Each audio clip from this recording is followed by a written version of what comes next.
My muse is a corpse, sensing we are alone.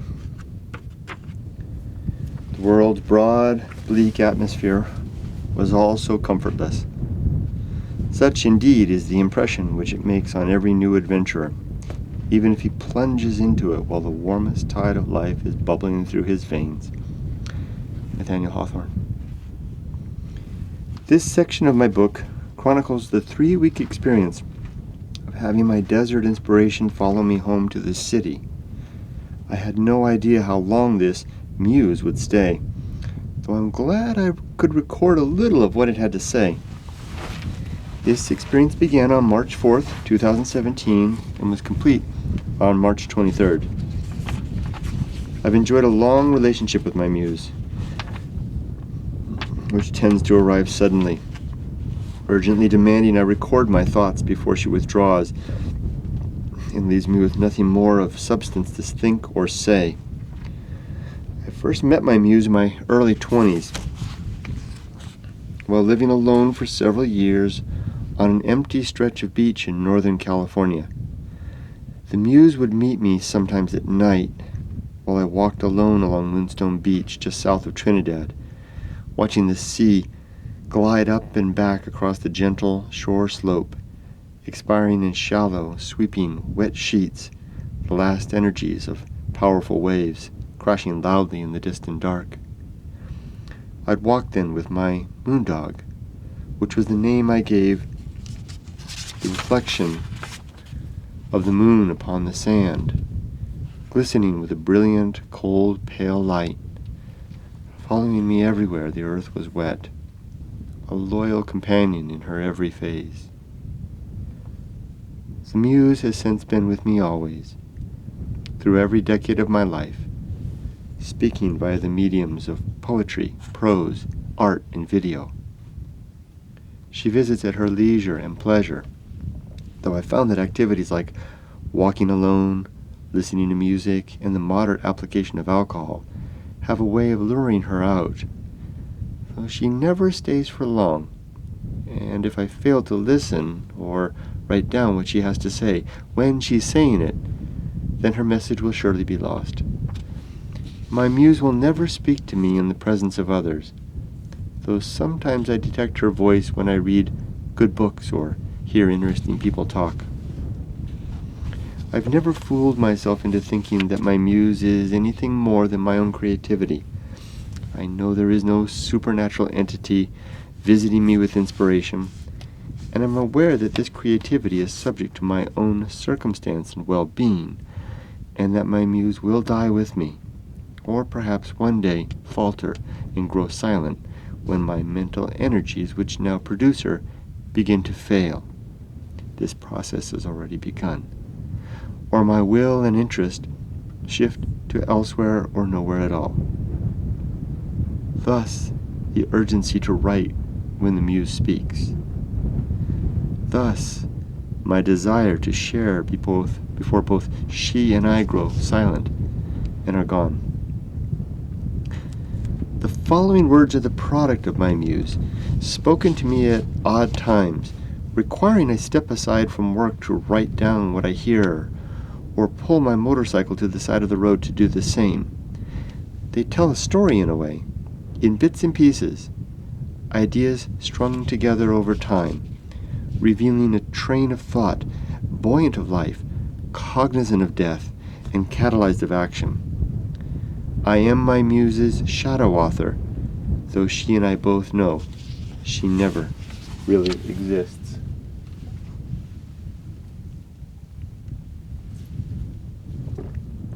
Notes from my muse. It's flattery to call my muse a corpse, as she is so much less. Having never been alive, she has no still heart, no snuffed-out conscience, no darkened lattice of memory, and certainly no legacy of love and caring to echo through time in life's wake. I call her dead by means of convenience, to call attention to what she has not, to highlight how far she is removed from the dearest possessions of life, and to enshrine her grave indifference with the startling, fearful aspects of what cannot possibly love and has more in common with sand than the buoyant, striving, animated community of life. My muse is blind, deaf, mute, and dead. She is the inorganic fact of reality, the inanimate ambition of entropy, the chill, dark waste between the stars, the uncaring substrate of physics and chemistry, bound, secured, and destined toward some emotionless mathematical end. Crossing now from the place where I share life with humanity into the vast void of indifference, at once I find my voice again. At last the muse returns. Yesterday's long desert sojourn was a new experience of indifference, a recognition that the cold shoulder of nature is made of stone. Yesterday's desert hike left little impression at the time, almost a disappointment in fact. Yet in hindsight I re-see those far and empty places. My thoughts come back to them over and again. I'm haunted by this past weekend's hike like no hike before. I'm pretty sure I went farther than I should, deeper than I thought I could. My reward, the deepest draught of indifference my mind can yet withstand. Such an awful, fearful, terrible truth. My muse is a nihilist, whispering cold words describing the eternity of empty but not beyond death. She'll meet me only in lonesome places, like a conspirator or a thief. But really she's a confidant, and perhaps my most honest friend, though she laughs at my fear and mocks my every vain hope.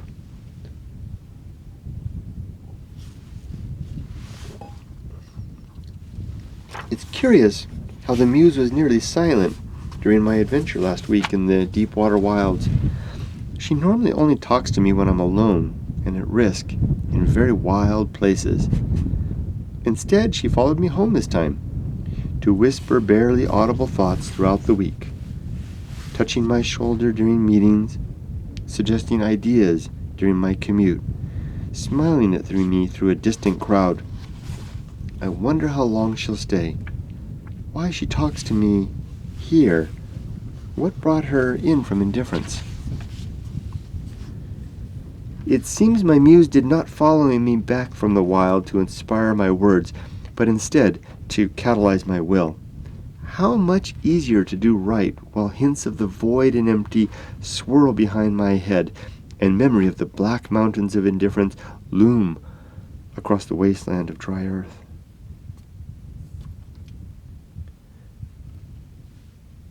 The thing which followed me out of the wild this week, which I've been calling my muse, isn't a ghost, or a spirit, or a force, or anything beyond the scope of my mind.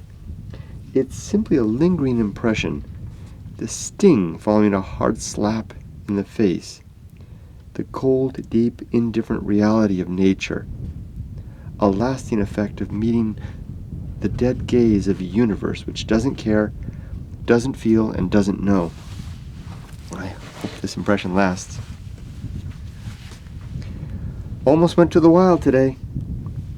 I decided instead to attend to a few domestic life necessities. That's all right. It's not like wildness gives a damn if I come to visit. The dead winds howl across the indifferent badlands, against and over the cold black mountains, through and along silent sand washes, to twist and bend the dry, thorny foliage, with or without my attendant failing gaze. The melancholy peace of a solitary walk in the deep desert has found footing in my everyday sojourn. The dull, dim, yet alert and living eyes, the sensitive hearing, the slow, purposeful stride towards nowhere in particular, along unseen and unmarked paths, and best of all, the rich and empty thinking which comes of lonesome, yet not lonely, passage through strange, unpeopled places. principle of deserts is that winds blow into their depths and point the way towards deeper desolation and the arid, disinterested heart of the wastes. While standing upon a broad, open plain at night, invisible mountains miles distant on either side, their outline visible only by the interruption of starlight through the cold, thin atmosphere, a slight veil between the bare, stony ground and outer space. I shiver alone and cold, feeling the dead desert draw me in like a tide.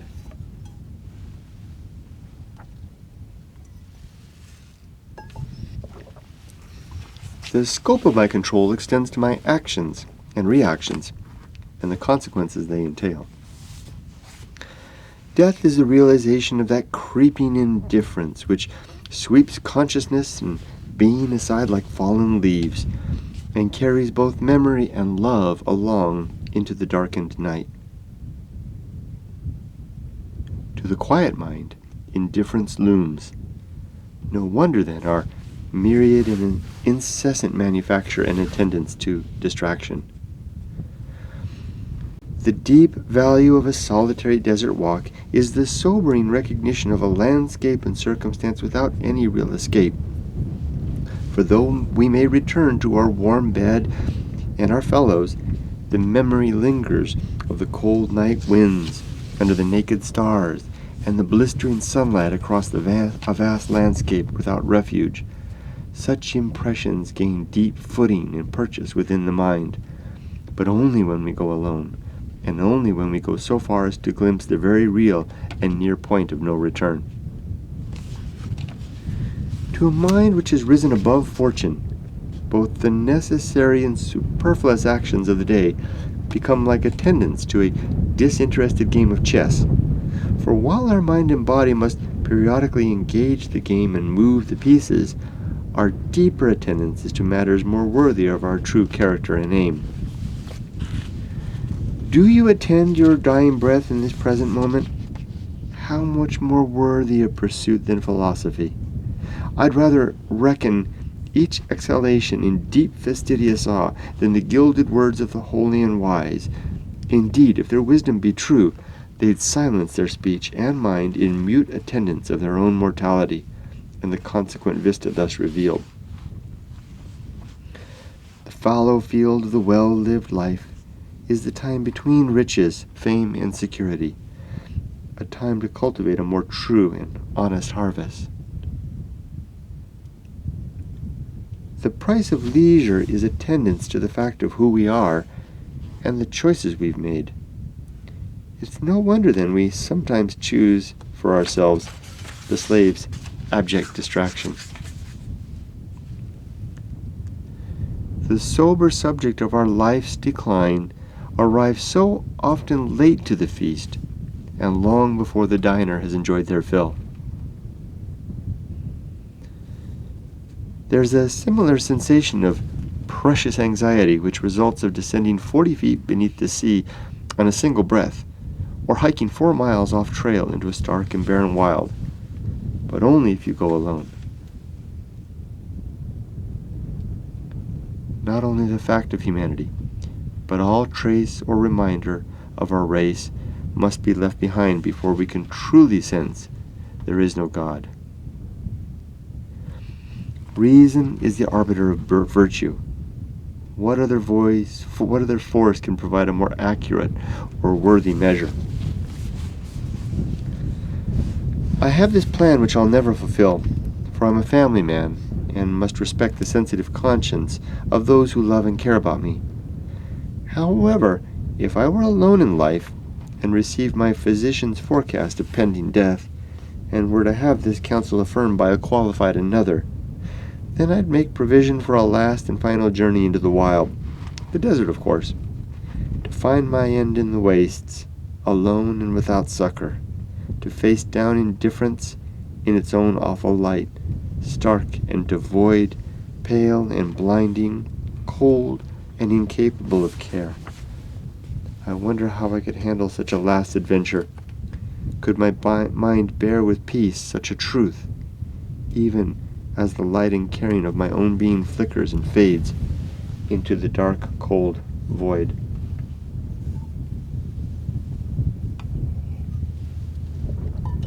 My muse seems lately at ease with her new surroundings, a transplant of the desert wastes to the living suburbs. Her mute voice speaks, as always, of her home in the wind and the night, remembers the empty badlands, the colored soils, and the unending progress of time. She looks around her new surroundings, dead eyes seeing nothing past the here and now, no regard for humanity, no love of virtue or charity, no preference or admiration for what is alive or dead. No wonder she seems so at home. Whoa, what the hell? It's a big bug. And I now realize she was here all along. How like a hermit crab I have become, so insular and self-contained.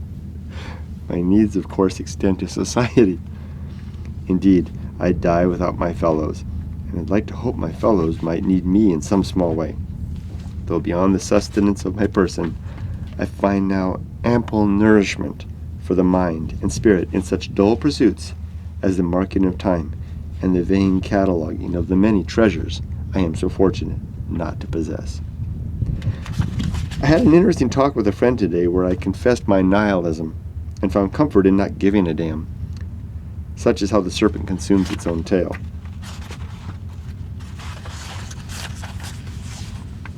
Hiking in the desert with my daughter is like sailing a boat upon the sea with a long tether tied to the dock.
Emily and I visited the human femur I discovered in the desert last year. It's still there, despite the fact I'd notified the police. Maybe they didn't find it. Perhaps they gave up the search. After all, the bones are literally in the middle of nowhere. It's possible they determined the bones aren't human, though this seems unlikely given the absence of large wildlife in the area and the perfect match to human anatomy. I was rather surprised to note how much the bones had deteriorated since my last visit. Further proof that our essence is essentially animated dust. I plan to call the sheriff's office again and offer to take them to the spot. It was strange being in the deep desert today without my dead muse. Where could she have been? I suspect it's because I didn't go alone. In fact, I know that's the cause. I did see signs of her presence in the wind and across the darkened landscape and in moments of subtle extrospection. Though to hear her cold words rise within my mind, I must remember to first deny myself the warmth of any companion, and to face fully and alone the fact of all mortal dissolution and oblivion. Only then will the muse speak to me her mute inspiration. Though my muse is not alive, she nevertheless enjoys some apparent will and motive force. Her composition is maintained of gravity, and her limbs and appendages are driven of starlight and wind. Her attitudes and moods are as varied as the composition of rocks and soils, and her intellect and modesty the product of vast space and deep time. Some very small part of her... Look at that. Do you see that?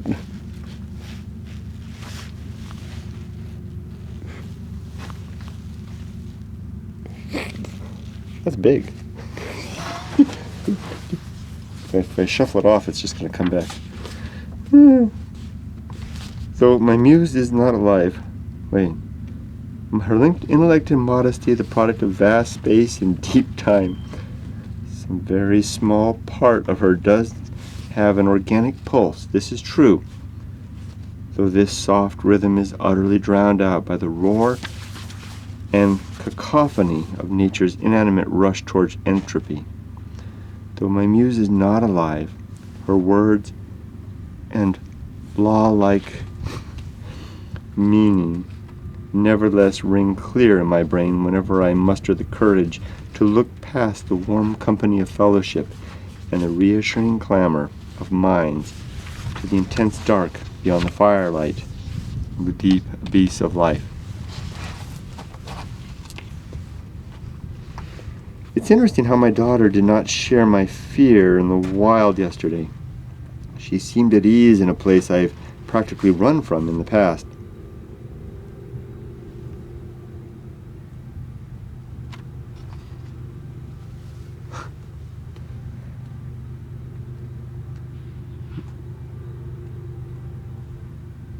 That slippery granite mountaintop where I first caught sight of the hidden heart of the volcano wilderness. I felt an echo of that old fear yesterday as we ate our lunch together upon that wind-swept peak, gazing over and down into the place where my dead muse lives. I'm confident her comfort was in part a result of our company, and I do wonder what she might have thought or felt there alone in a place so silent my daughter at one time commented she could hear her own heartbeat. Would the muse speak to her? Would my daughter fain have ever come? Does her young mind perhaps require more years to better apprehend what isn't there in the desert waste? Is it possible such absence simply goes unseen to those unfamiliar with its hollow circumstance and empty aspect? My father's worries, my father's legacy, all those worries at the bottom of the sea. The wild places of the California desert have proven so much more potent a font of inspiration than the mountains of Japan. I suspect, though, that this has more to do with the characteristics of desert than any condition of place or quality of time. How bland I was to the desert muse before Japan. Though I could never find her voice while I was away in that exotic land, sure still her absence had I never gone. If I'd remained in Japan, my sight would have continued its myopic plunge into the familiar. The green and wet mountains and valleys, there rising and widening in scale and contrived importance, ossifying at last into a worldview of comprehensible dimension and satisfying importance. I would have at last died in my course there, satisfied of my own living career, placated by my narrow world view, an invalid, comforted by my own deep ignorance. Since returning to America, though, I faced the familiar with alien eyes and foreign design. There is no more latent comfort in what was once all I knew. My weary eyes strain to discover the familiar. My old brain circuits crackle to life, mending failed, flawed, or erred mental connections with material of another land and culture, values and meaning of a second and quite completed life. Tired limbs now become limber of the necessity of building this new life again. An old muscle memory is replaced with fresh reflex, guided of matured control and sensibility. It is within this reborn self that I have encountered and connected with my desert muse, found her fleeting across the wastes, utterly lost and invisible to the man I was, and was again, visible only now, as such a one as I could surely never meet or know over the course of just a single lifetime. You. It's coming back, I'm sure.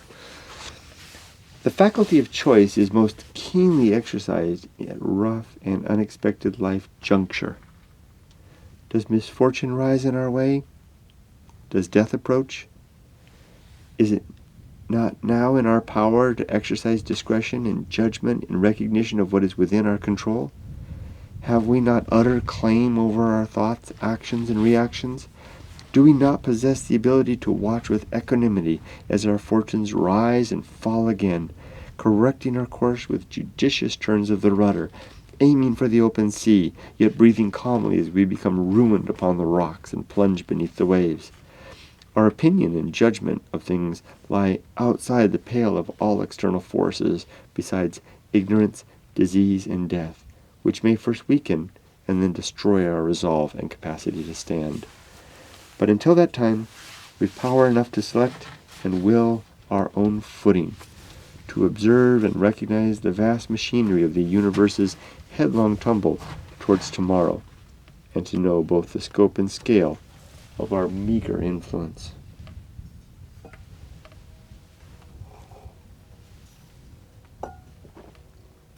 As I have no one to pray to, I'll instead suggest an admonition to myself. Let my footsteps be slow today, to delay the world in its orbit, and force time to better measure and dispense its precious ration. Let my mealtime portions be small. Let me endure the healthy want of food in proportion to my usual excess. Let me then grow lean and strong as a consequence, better able to survive, endure, and appreciate the true suffering of those without. And let my thoughts be very few and small. Just some simple words, this hour and the next. Ideas sufficient to my true need, or better still, my honest lack thereof. What philosophy, maxim, or dogma can withstand the scrutiny of solitude in deep, wild places? In fact, if we linger too long alone, then madness may steal the show under the guise of sagacity. Be careful then to first uncover and refine truth within the bustling tumult of everyday life, to then temper what is found in the cold light of empty nowhere. Such understanding then is forged of humanity, hardened of nature, and activated of our improved subsequent living. Tell no one what you found, yet answer honestly every pointed inquiry. How much better a retiring mind than a retiring body? The first may be attained at any stage in life, at least so far our philosophy permits. The latter only upon leisure and the gross accumulation of sustaining resources. Liberate the mind at once through the discipline of reason, and you may then work hard to the end of your days in contented leisure. What number of individuals is required to tame the wild? 2. No more are needed, though a greater number are certainly better to this end. No individual, no matter their will, resolve, or strength, can ever civilize even the humblest blade of grass. Only in company, or better still, society, can this great feat be achieved. What opportunity this! Does my leg ache? Fortitude. Does my neighbor complain? Patience and an attentive ear. Have I lost my job or reputation or security? Resilience and apathy. Does my life now come to an end? Resignation to facts, and a loving smile to those from whom I must now depart. The penalty of actually incurring the risks which appear so present and fearful during youth is less terrible than the punishment of their aversion, which must be sustained and borne when we are old and our opportunities have passed. Youth is the time to assuage midlife regret. Occupied with distraction from cradle to grave, our lives pass with little notice or regard of the wilderness void, which is our eternal inanimate home. Our certain dissolution and apparent finality is masked with unreasoned promise of hidden tomorrows, filled with answered hopes, happy reunion, and joyous reconciliation. We turn to death in our time, chanting, "There is more! There is more!" while the evident nothing envelops us like a tide. Our deceived corpse, no longer capable of care, dissolves to matter and energy. Our last, utterly conscienceless act, the slight tipping of the scale in the balance of entropy. How better, or perhaps more desperate, our lives, should we give up the unfounded myth that there is something more. Tempered consumption forms a firm bedrock to philosophy. Observe appetite with caution, as you would any passion. Sample it to determine if it is mean, base, or sound. If wholesome, partake less than you'd like. Leave always the appetite wanting. Become strong through willful resistance. If our temptation is unsavory, empty, or lacking in virtue, then leave it aside altogether. Starve instead on a feast of fortitude. Picking my way carefully down the mountainside, did I really climb so far? Was it really then so steep? My declining thoughts are a mix of the inspiration of the lofty vision my progress had attained.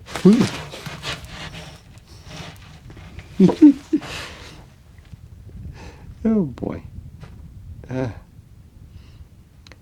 Coupled with concern about the darkness in the valley below, growing deeper with every minute, creeping slowly towards me up the mountain. Such a long day it's been. Such a fine day for climbing. How did I lose track of the time? Instead of photos now, I choose instead to simply think. Credulity puts on airs with the feigned dignity of dogma and the false virtue of faith. Better to go through life without answers than to believe without good reason. Very soon my life will fold in on itself and wink out like the dim candle it has always been. Yet my muse will remain. Being dead and having never been alive, my muse has the capacity to persist beyond me. She will carry no memory of me besides the fading influence of my words and deeds. My muse cannot miss me, speak my name, or remember me to another.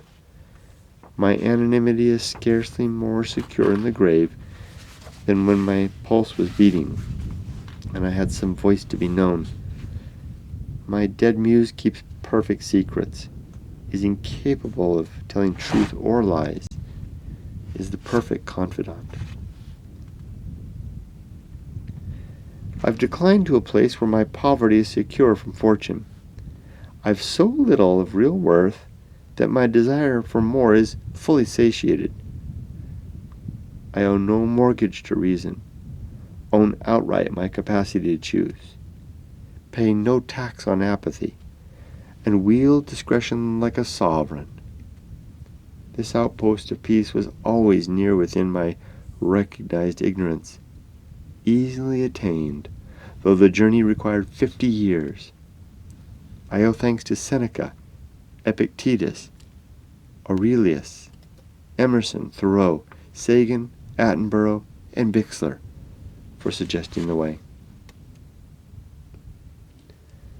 I've begun the process of watching an acquaintance fail in business.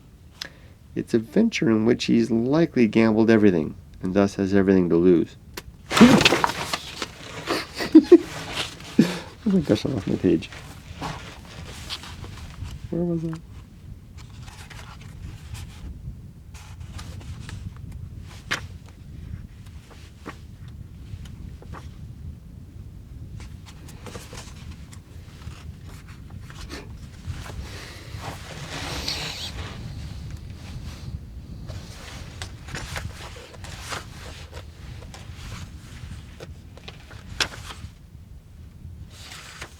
I've begun the process of watching an acquaintance fail at business.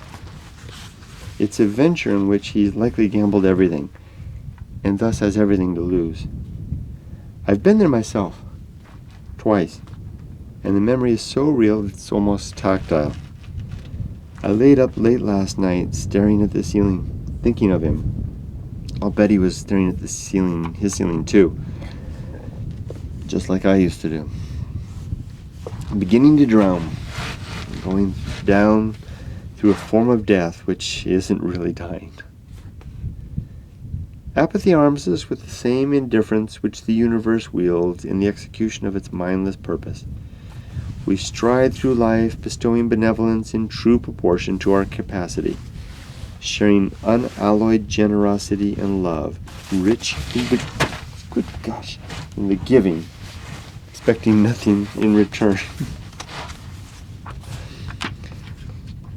Returning from solitary adventure in the mountains of Japan, the rugged landscape persisted in my head like an intimate and cloistered hideaway.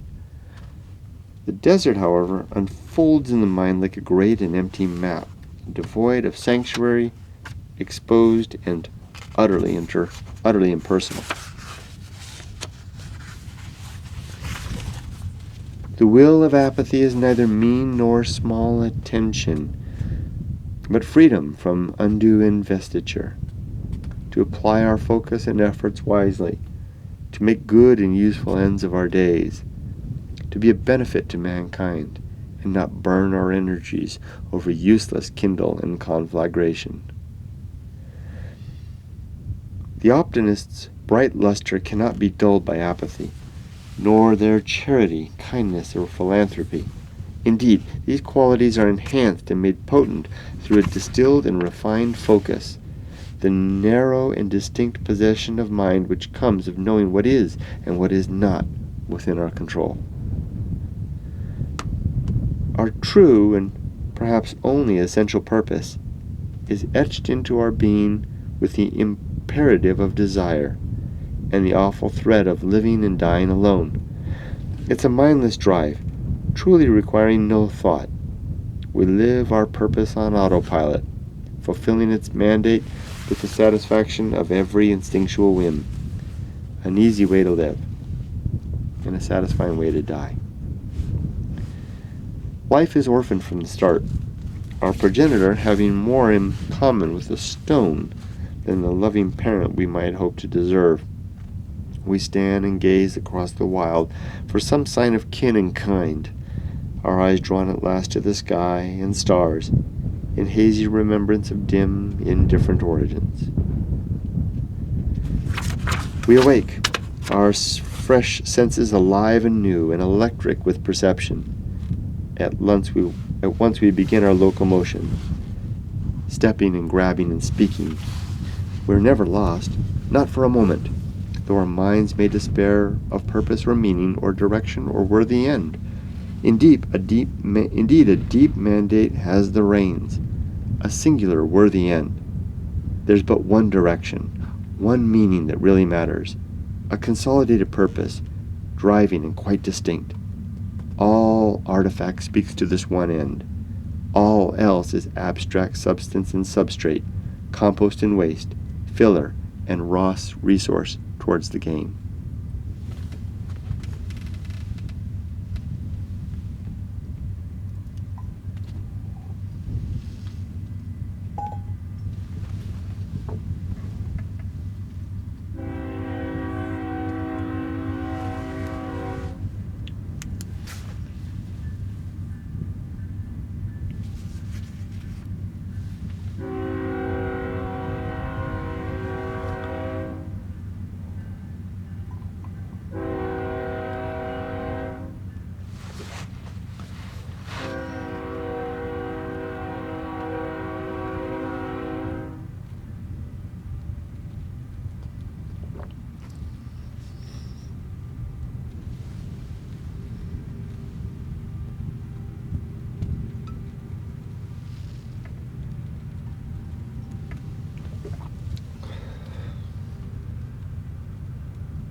I was asked today by a friend about my thoughts on the topic of worthwhile employ. Should the best occupation yield leisure and option to my heirs? Provide a catapult and catalyst to the next generation's situation and state? At the time I was asked, I thought such an aim both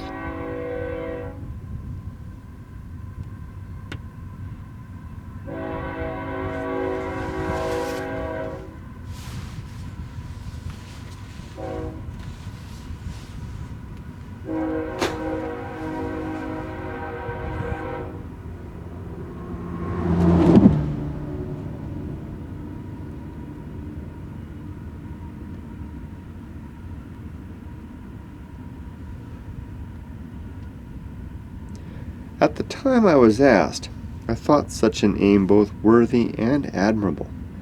But upon some reflection, I see now little good in laying up my days against the improvement of my heirs. For if the better aim of virtue is a mature capacity of wisdom, enlivened with fortitude, may lean in For if the better aim of virtue is a mature capacity of wisdom, enlivened with fortitude, and made lean and impervious of apathy, and grave of self-control, then how much better to offer our heirs, instead of wealth, the worthy example of our well-born poverty, and the steady resolve and still motion of a body and mind at peace with self-control. How might I become impervious to well-being, develop an immunity to good fortune, and make the good life a reality despite every blessing? My poverty cannot withstand the so much good fortune.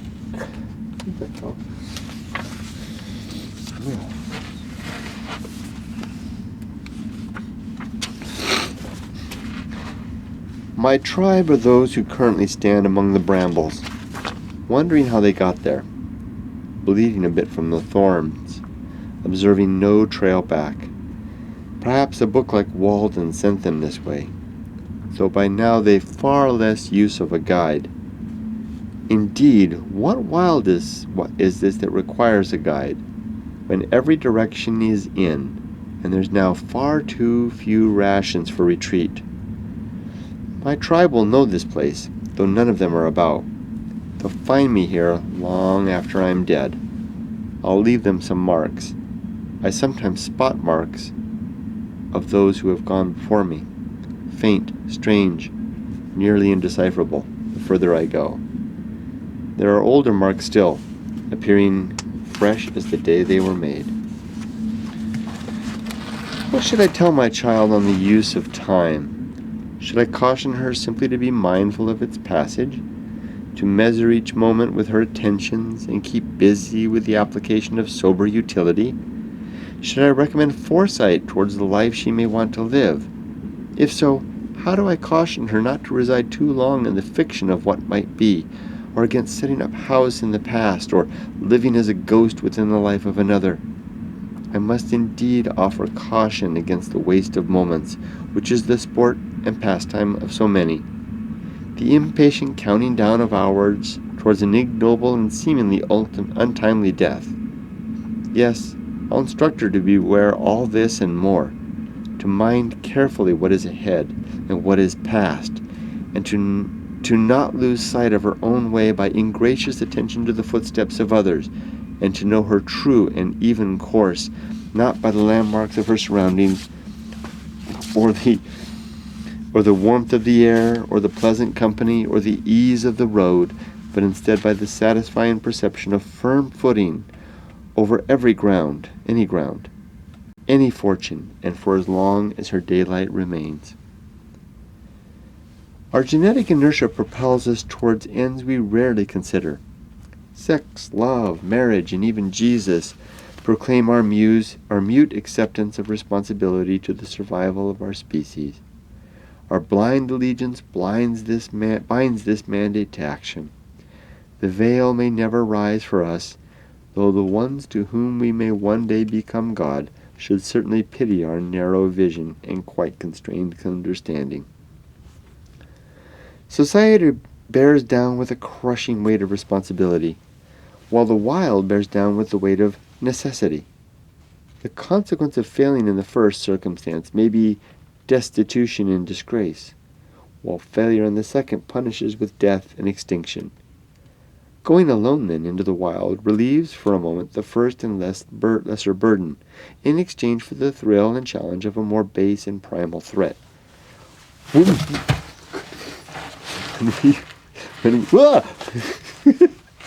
we return from wild places alive and mostly intact, our perspective is changed and temporarily revised.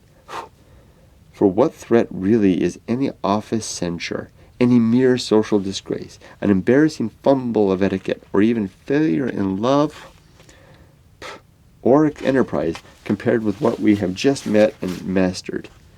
The more consequent danger is now past, and we move on through the day with a contented grace, having brought back a hidden trophy and prize in the simple fact of our survival. But this peace is perishable, requiring refresh at regular intervals, lest we again mistake the civilized challenge of responsibility with the wild threat of necessity. The human project is the occupation of attention until we've run out of time. Death arrives and we're no longer forced to perceive. Indifference is the thing we do not want.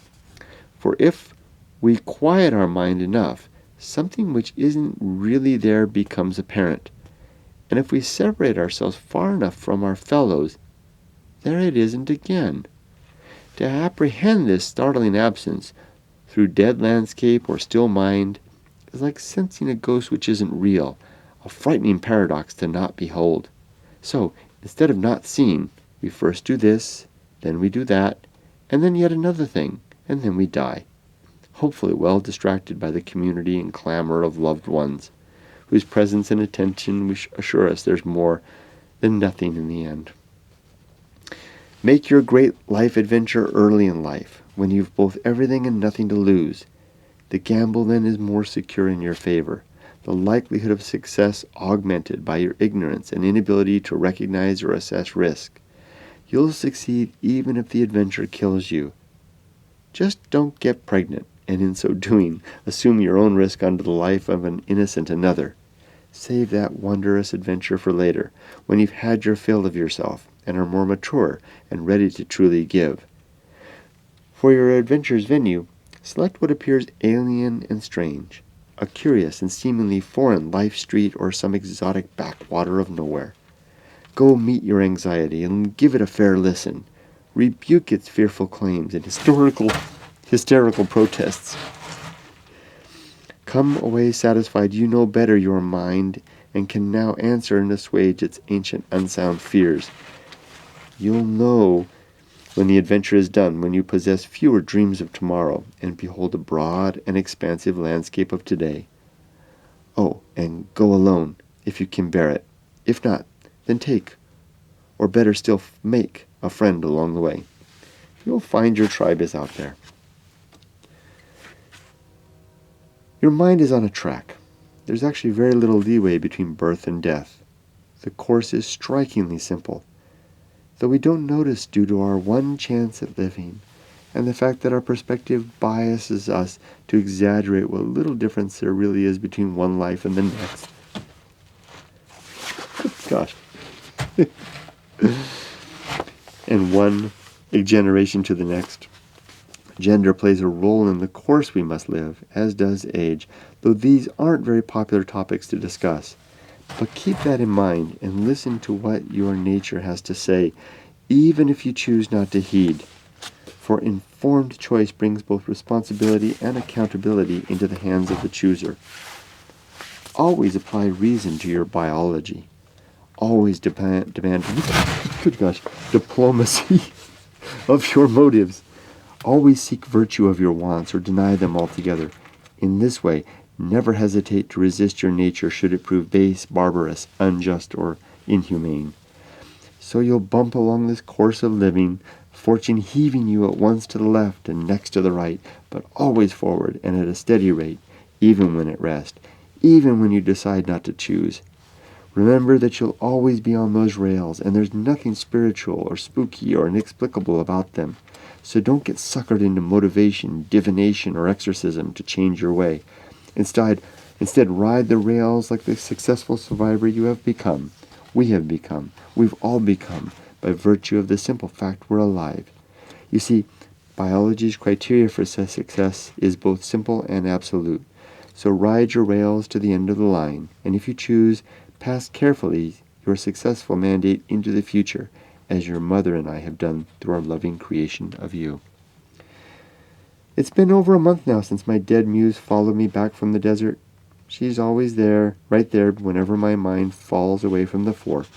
She looks like a shadow and a memory, though her cold presence is now devoid of the fearful substance I remember of our first encounter. How my breath was taken away at that first sight at the edge of the volcano wilderness. I wonder if she saw me then too. Did she know me before?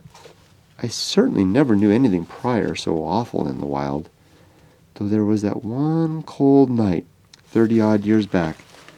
That night I passed alone within the vast, deep empty, an empty which brushed past my tent while I slept, threatened my youth with its whispered age, and invited me out to shiver barefoot and exposed while gazing up at the dark night and across at the black empty.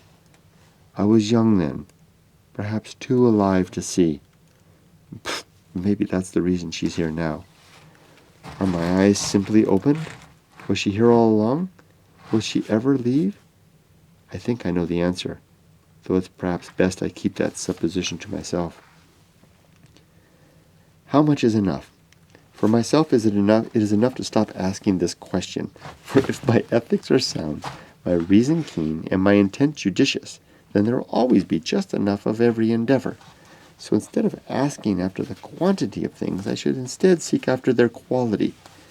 How sound today my ethics, how keen my reason, how judicious my intent.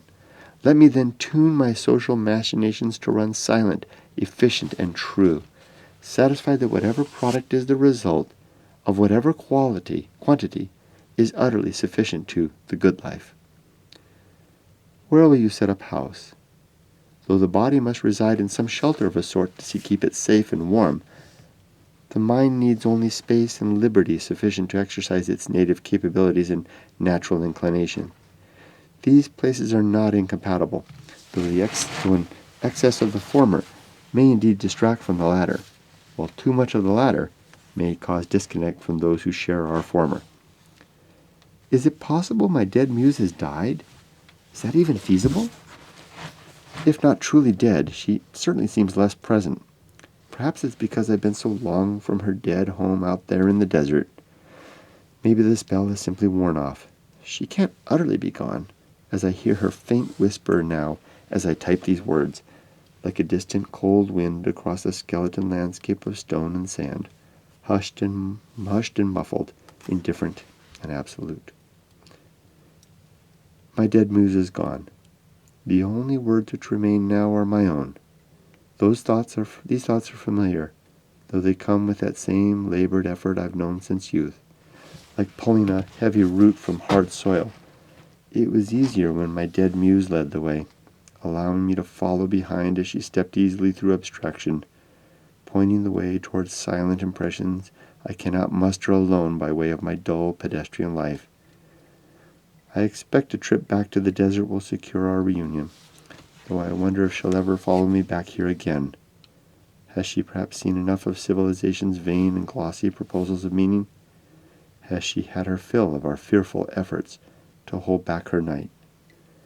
The words are gone.